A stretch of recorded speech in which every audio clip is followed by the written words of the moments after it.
Some of our Christian values today are widely appreciated by those outside the church. Think of the teaching of Pope Francis, for example, about the environment in his document Laudato Si, and how well this was received. Think of the example of Mother Teresa of Calcutta, as she gave her life for the poorest of the poor, and how she became an icon of love, even for many in the secular world. But many other Christian values are misunderstood or dismissed by the wider culture, at least here in the West. We might be tempted to doubt whether they are still relevant in the modern world, or to question whether it's possible to live them. In the Gospel today, Jesus says to his contemporaries, "Do not imagine that I have come to abolish the law or the prophets. I have come not to abolish, but to complete them." He speaks about respect for human life and the harm we cause, even when we are angry. He speaks about the value of truth and the danger of making false promises. He speaks about the permanence of marriage and the sin of adultery. These were controversial teachings at the time, and they still can be today. One of the reasons I think that marriage, for example, is sometimes hard to discuss is that everyone assumes they know what they're talking about. We say things like, "Great, they've got married, they love each other, they've taken their vows, they've tied the knot," to use that phrase. But hang on, lots of people love each other without getting married. People make different kinds of commitments to each other without getting married. What then is the actual meaning of marriage? We can't just assume that we all mean the same thing. Let me give you the Christian understanding of marriage. And by that phrase, I don't mean the understanding, the meaning of marriage just for Christians. I mean marriage as Christians understand it. Do you see the difference? And here we go in one sentence. Marriage is a public commitment where a man and woman promise to love each other faithfully for the rest of their lives and to be open to the gift of children that may come from their sexual union. So there is a profound union of love and friendship, and there is also an openness to life, a generosity that takes the husband and wife out of themselves, even if they are themselves unable to conceive children. This is why Pope Paul VI, in his great document Humanae Vitae, says that marriage always has a double meaning, because it is both unitive and procreative. It unites and it gives life. 2 of our students are getting married in September. They're sitting here in the congregation, and I recently sat down with them to begin their marriage preparation. I won't call them out and get them to stand up here as a case study, but I'll tell you one of the sessions that I have whenever I help couples to prepare for marriage. It's very simple. It's a cheat sheet, basically. I speak about the 4 F's of marriage. That marriage is free, faithful, fruitful, and for life.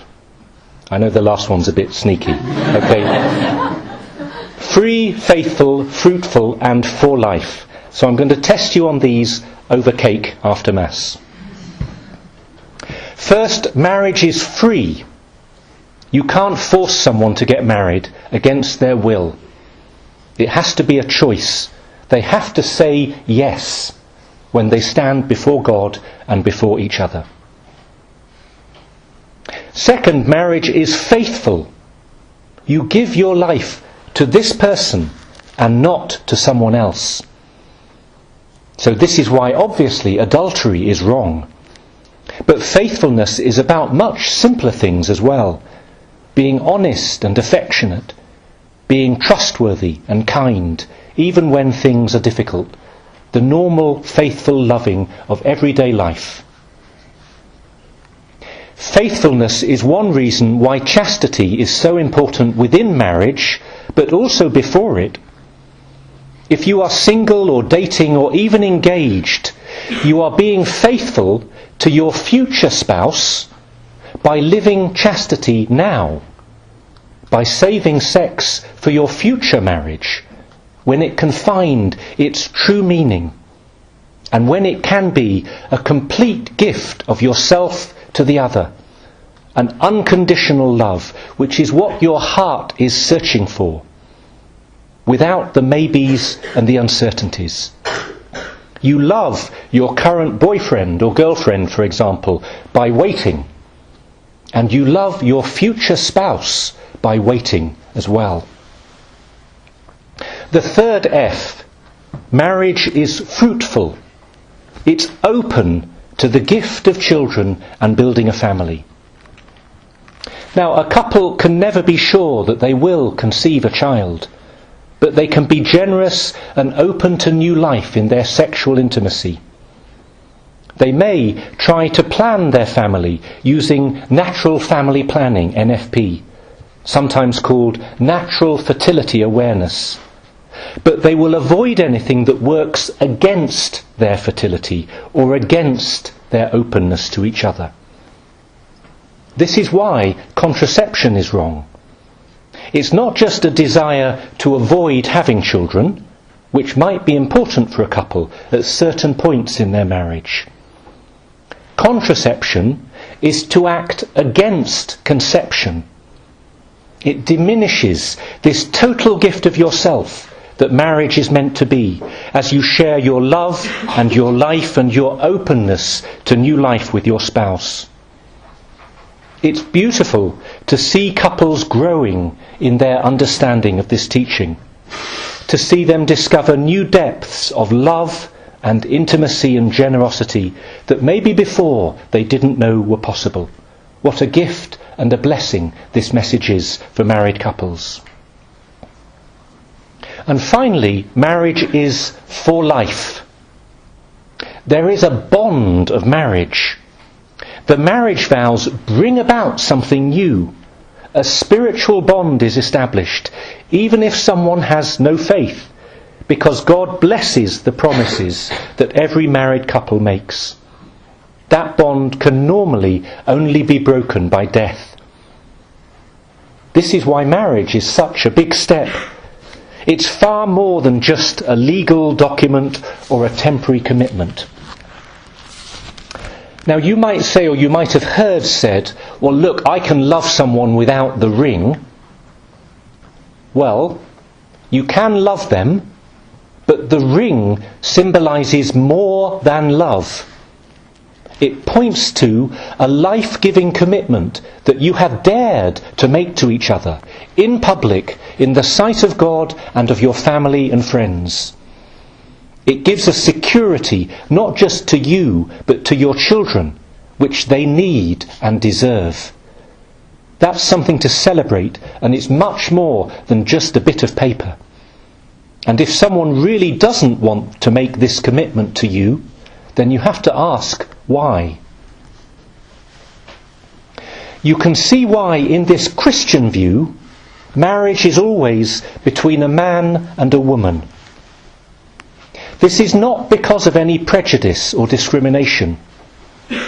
In the Christian understanding, there is something distinctive and unique about the relationship between a man and a woman, between male and female, because this male-female complementarity is what allows for the gift of new life and this unique relationship of marriage.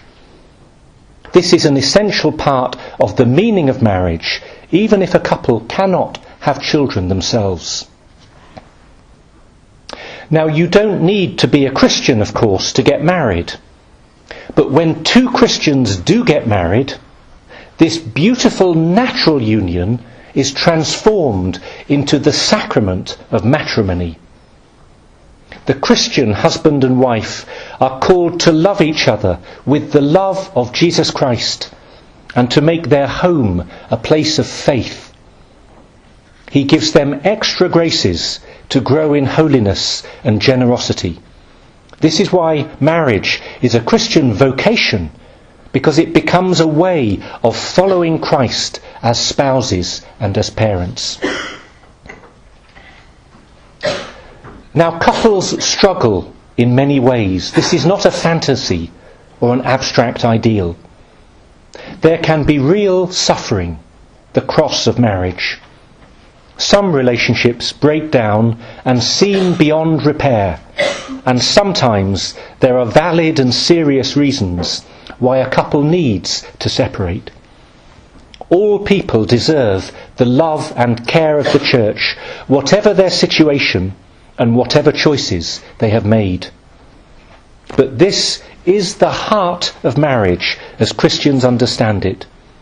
The love and friendship shared between husband and wife, a love that is free, faithful, fruitful and for life. We should be so grateful for the gift of marriage and pray continually for the married couples that we know. I remember when my parents had their 50th wedding anniversary a few years ago. It was funny looking with them at the black and white photographs of their wedding from 1963, the year of Beatlemania and the Beach Boys. Dad had these thick Michael Caine glasses, and Mum with her hair up in a 1960s bun. I'm certainly not idealising them or their marriage. It was very human. But I know one thing, that through all the normal ups and downs of marriage and family life, they tried to be faithful to each other and to God. And that's a lot to be grateful for. Many of you have been coming to our relationships course on Wednesday evenings with Kerry and Ryan. You've seen, if you've looked at the programme, that this year we've added an extra Q&A session at the end of term. And we have given it a title based on the most common question I get asked about marriage each year, which is, dramatic pause, can I marry a non-Catholic? Well, I'm going to give you a sneak preview of the answer, and you can come back to me if it doesn't satisfy you in 4 weeks' time. Can I marry a non-Catholic as a Catholic? The answer is yes. It is often possible for you as a Catholic to marry a non-Catholic Christian and even someone who is not Christian, not baptised. And there are many happy and holy marriages when the couple do not share their faith. So there is no judgment here at all. And many of you sitting here have parents from different faith backgrounds. But it is such a huge blessing if you can find a Catholic spouse. Someone who can share their faith with you, who can support you in your faith, and who can support the faith of your children through their words and example with you as Catholic parents. It's something to pray for, and if you are single, it's something to actively seek. If you are single and hope to be married, then can I make a suggestion to you? That you pray each day that you will find a loving and faithful spouse. If you really do hope to meet and marry a Catholic, then pray for that with simplicity and great trust, because God wants us to share our sincere hopes and dreams with Him. And a final tip, I wasn't sure whether to say this, but I'll take the risk, because you might think it sounds a bit weird. Let's go. Here's the final tip. You can pray for your future spouse, the one you haven't met yet, who is out there somewhere in the world and needs your prayers. And you will say to me, but Father Stephen, what if I don't get married? And I'll reply, leave that to God. And leave the prayer you've made to God, because He always brings good out of our sincere prayers. But there is a very good chance that many of you will get married. And isn't it wonderful to think that you can help your unknown future spouse right now, even before you've met them, and that they might even be praying for you now as well.